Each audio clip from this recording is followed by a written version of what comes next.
New at 10, two friends murdered, execution style, as a family claiming the justice system failed them. A suspected killer who was serving time in jail was tried but acquitted. And to this day, no one else has been arrested. Now, the Carruthers family talked to Alex Coleman, telling him the failure for justice is because they're black. This is my baby right here. This is my baby. Wanda K. Carruthers looks through a family photo album, but she has to hold back the tears as she sees pictures of her daughter, LaWanna Carruthers. On Mother's Day, Christmas, birthdays, whatever it is, she never forget me. But she will never forget how her 24-year-old daughter and her friend, Maurice Beatty, were brutally murdered in 2003. We just terrified, you know. It just tore us down. Carruthers and her friend were killed execution style while visiting an apartment at the Greens at Irene near Hacks Cross Road and East Shelby Drive. Each had been shot in the head, and each had their hands bound with duct tape. It was a horrific crime. I wouldn't want anyone else to go through that. An investigation by the Shelby County Sheriff's Office led to the arrest and trial of Dan Jones. But a jury acquitted Jones after testimony from an important witness fell apart. Case was dismissed after the first witness that we had claimed that he was not telling the truth when he gave a statement to the police. We dismissed it. The acquittal meant Jones would be a free man. But in court, Jones had told the jury that he was present at the killings, but he says he was an innocent bystander. Jones also said an acquaintance named Benjamin was the shooter, a shooter the Carruthers say was in court but never arrested. You have, again, someone who pointed out the murderer in the courtroom, and he's still walking free. He was never picked up. Never picked up, never tried. Nothing ever happened to him. We didn't have enough proof on anybody else, but we did on Mr. Jones, we thought. Whether or not he's telling the truth about the other person, it's hard to tell because some of the things he has the other person doing would require magical properties, and we don't believe in magic.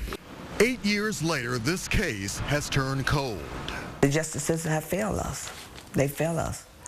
I think it was like a black-on-black crime or drugs, and they didn't care. It is not fair to say that this is just a black-on-black crime. Black-on-black crime is, prosecutors don't see people in terms of black and white. Because of double jeopardy, Dan Jones cannot be tried again in state court. But if new evidence is found, a trial in federal court is possible. Chances are slim, and the prosecutor admits the victims' families may never have justice. As far as closure for either one of the families, I'm afraid there is no closure because we weren't able to convict Dan Jones, and we can't prosecute the other person without some additional proof. Still, Wanda Carruthers says she will remain vigilant as she seeks justice for the murder of her daughter. I want justice served. I want justice served. I want something done about this crime. The DA's office tells me sometimes years later, just one piece of evidence or DNA can show up and break a case. And that's what they're hoping might happen in finding the killers of LaWanna Carruthers and Maurice Beatty. Alex Coleman, WREG-TV, News Channel 3. Former Penn State coach Jerry Sandusky says he showered with boys and horsed around with them, but he is not a pedophile. Sandusky made the statement during an interview with an NBC News reporter. He says he even hugged the boys and touched their legs, but never with the intent of sexual contact. He admits he should have never showered with the boys. CBS News learned that at least 2 alleged victims plan on filing civil lawsuits. The plane took off and the roaches went running. That's what a North Carolina couple says happened on a trip, and now they're suing AirTran. They say as soon as the plane took off, big bugs came out of the air and vents and carry-on compartments, offering these pictures you see here as proof. The couple claims the flight attendants ignored them even though the sight made them sick, not to mention scared the bugs were in their luggage, which they say forced them to throw away some of their stuff. They're suing AirTran for $100,000. From the On Your Side Weather Center, the bug-free weather center here tonight. Things are looking good across the Mid-South at the moment. Cloudy skies here. That's not the case up across northeastern areas of Arkansas. We're already seeing some shower activity into the Jonesboro area tonight, the Boot Heel area of Missouri. But here in the Memphis metro area, we are dry at the moment. Now, these showers are pushing up toward the northeast, and there's nothing severe going on tonight. As a matter of fact, the National Weather Service canceled that tornado watch up across northeast Arkansas, the Boot Heel, a little bit early today because of the severe weather threat just pretty much diminished. But some good rainfall taking place up in this area, Jonesboro, Paragould, up near Zenith, Missouri, and that will continue to be the case as we head into the hours later on tonight. But watch how these storms are progressing. They're not moving that quickly, and if you'll notice something here, they're moving over the same area. This is what we call the training effect. It's almost like you've got a train on the railroad track here, and the cars are just moving right along. So the new threat that I'm a little bit worried about for tomorrow is the potential for some heavy rainfall due to some flash flooding with some of these slow-moving thunderstorms here across the Mid-South. There's just not an awful lot of lightning activity going on at the moment, so severe storms for tonight are not a big concern.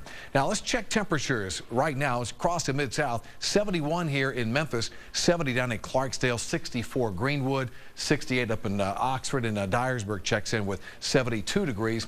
The frontal boundary is in the process of pushing through. It's a slow mover, and because it's a slow mover, that means more rainfall along this frontal boundary. And this is 6 o'clock tomorrow morning. A lot of folks are getting ready to head out to work or school. Good rainfall here, some showers and thunderstorms popping up here anywhere from Memphis back across into the Little Rock area. The frontal boundary slowly pushing into the region here. This cold edge of air coming into the warm, moist air across the southeastern part of the country. I think the rain chances are going to linger into tomorrow night as well. What about rainfall potential? This model may be overdoing it just a bit, but I think it lays out a pretty good scenario. Heaviest amounts of rainfall across eastern and central Arkansas. We're indicating between ½ an inch and 1 inch here by 9 o'clock tomorrow morning. Then as we head into tomorrow night, we could be seeing anywhere from 1 to 3 inches worth of rainfall, depending on how slow these storms move. That's the concern I have. For tonight, temperatures at 10 o'clock, 70s and 60s here. The same holding true at midnight. Then we start seeing these thunderstorms push in around daybreak tomorrow morning. Temps in the 60s. Another wave coming in around lunchtime tomorrow. And these temperatures being held in check because of the rainfall. Tonight, showers and storms, 63 for the low temp. Tomorrow, around 68. If we don't pick up as much rain, maybe into the low 70s, but some gusty southerly winds. For tomorrow, the rain chance is 70%. 1 to 2 inches of rain possible across the area. Wednesday, cloudy start, some afternoon sunshine. Look where the temperatures go. 58, then 56 on Thursday. Overnight lows in the 30s, but before you know it, we are back into the warmer temperatures, the 60s and 70s as we get into the weekend. Hey, our WREG Facebook friend of the day is Amber Pipkin of West Memphis, Arkansas. She loves watching News Channel 3. She likes to stay updated on news and weather. You can be our friend by going to facebook.com/WREG3, and just like Amber, you could be our Facebook friend as well. So for tonight, be ready. The rain's coming in. You'll probably need that umbrella in the morning. Uh-oh. Looks like it. All right. Thank you, Tim. Right. Take a look at this, folks. The most active volcano in Africa is blowing its top again. This is amazing video from the Congo, if it would just roll. Anyway, the bright orange lava shoots into the sky, then rolls down the sides of the volcano. A nearby village may have to be evacuated. The area is home to one of the most endangered species of mountain gorillas. There it goes. Elephants and other animals are leaving the area for safer ground. Stay with us. Glenn has the latest on the NBA lockout next. It's time again for cha-ching. No more little stuff, folks. We're into the big stuff today. Let me show you what we've got on the board. $2,500 in dental work from Smiles R Us, a set of 4 Toyo tires from Gateway Tire and Service Center. And check it out on the right there, $5,000. To help me right now drop the tip is our very own news producer, Ashley James. Ashley, let it drop. Let's see where we go tonight. Who is going to be the lucky winner, and what are they going to win? Is heading over towards, $2,500 worth of dental work from Smiles R Us. If they're the third caller at 800-753-9734. Somebody is going to be smiling about that. Cha-ching. Right, NBA players have rejected the owner's latest offer and decided to let the courts take over in trying to settle a lockout that is now on its 137th day. The players are going to disband as a union and file an antitrust lawsuit against the league, risking the entire NBA season with things being tied up in courts. people saying we're selfish and we make millions, so we should just take a deal and shut up and play. But I think it's much more than that. Just standing up for what we deserve. If they were going to do it, they should have done it a long time ago. Then maybe we would have had a chance to save the season. But they seem hell-bent on self-destruction, and I think it's very sad. The 10th-ranked Memphis Tigers open their season tomorrow morning against Belmont in a nationally televised game. Now, in Belmont, the Tigers face an experienced team that won 30 games last season. The Bruins also coming off a 1-point loss at 6th-ranked Duke on Friday, and they're led by former Germantown High standout Ian Clark here, who has helped Belmont become one of the nation's top three-point shooting teams. You got to take the three out of the game from the opponent. And Belmont's as good of a three-point shooting team that we'll face all year. They can flat out fill it up. Sometimes people just focus on that. I mean, they execute their offense. They're a good defensive team. As long as we can defend and take the three-point out the game, then we'll be okay. With our athleticism, if we run them off the three-point line, we can defend the paint in the mid-range game, and then we can get out and run on fast breaks. We can't let them speed us up. We know they're very athletic, but, we got veteran guys coming back that know how to handle pressure and handle certain things I think they're throwing at us with the traps and everything. So I think if we come back and just slow down and don't let them speed us up, then we'll be fine. I'm concerned about giving them the basketball in open floor situations because I doubt we'll play anybody as good in transition as Memphis is. All right, Ole Miss moved to 2-0 tonight with a 69-39 win over Grambling, and one of the men charged with turning around Ole Miss's football program is in Memphis. Former Rebel great Archie Manning spoke to the Touchdown Club tonight. Manning and FedEx Executive Vice President Mike Glenn are co-chairmen of the search committees to replace Ole Miss football coach Houston Nutt. What is a good fit for Ole Miss? What kind of person we're looking for? What kind of coach? What kind of background? A lot of things go involved in it. So all I can say is we're going to try to identify a number of those people and see how many of them are interested in us and see who's a good fit. All right, Manning said there's no timetable right now for the hire. We'll be right back. Well, tonight's Cha-Ching winner is... How does this happen? Hank T. from Cherokee, Alabama.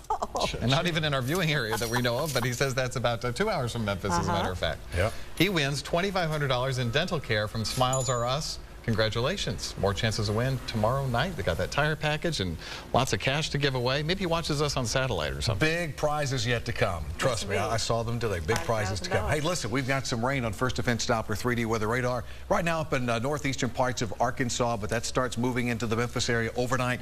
Todd Demers has your first forecast bright and early tomorrow morning on News Channel 3 Daybreak. Maybe you should give the forecast for Cherokee, Alabama. Yeah, we can start doing that tomorrow. Thanks so much for joining us. We'll see you tomorrow.